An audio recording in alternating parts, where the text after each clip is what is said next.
بسم اللہ الرحمن الرحیم۔ السلام علیکم۔ آج ڈریسنگ روم کا واقعہ مزہ آ گیا، دل جیت لیے، ایسا نظارہ آپ بھی جھوم اٹھو گے۔ دوستو، آج سری لنکا اور پاکستان کے مابین پہلا ٹیسٹ میچ دوسرے دن کا کھیل بھی اختتام پذیر ہو گیا۔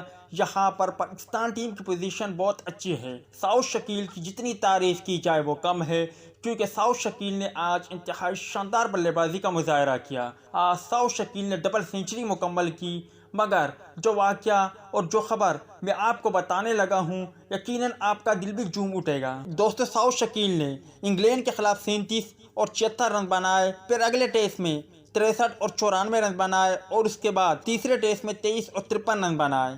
اسی طرح آسٹریلیا کے خلاف 22 اور 55 رن بنائے، اور پھر دوسرے ٹیسٹ میچ میں 125 اور 32 رن بنائے۔ آج ساؤتھ شکیل نے بہت ہی شاندار بلے بازی کا مظاہرہ کیا اور وہ 200+ رن بنانے میں کامیاب رہے اور ناٹ آؤٹ رہے۔ تاہم جب ساؤتھ شکیل نے ڈبل سینچری مکمل کی اور اس کے بعد ناٹ آؤٹ رہے، جب وہ ڈریسنگ روم کی طرف آ رہے تھے تو نسیم شاہ سب کو چھوڑ کر ان کے پیچھے آئے اور انہیں گلے لگایا، ان کو مبارکباد دی، جو کہ آپ تصویر اسکرین پر بھی دیکھ سکتے ہو۔ یقیناً یہ منظر دیکھنے لائق تھا، جسے دیکھ کر ساؤتھ شکیل کی آنکھوں میں بھی آنسو آ گئے، اور وہ آنسو خوشی کے آنسو تھے۔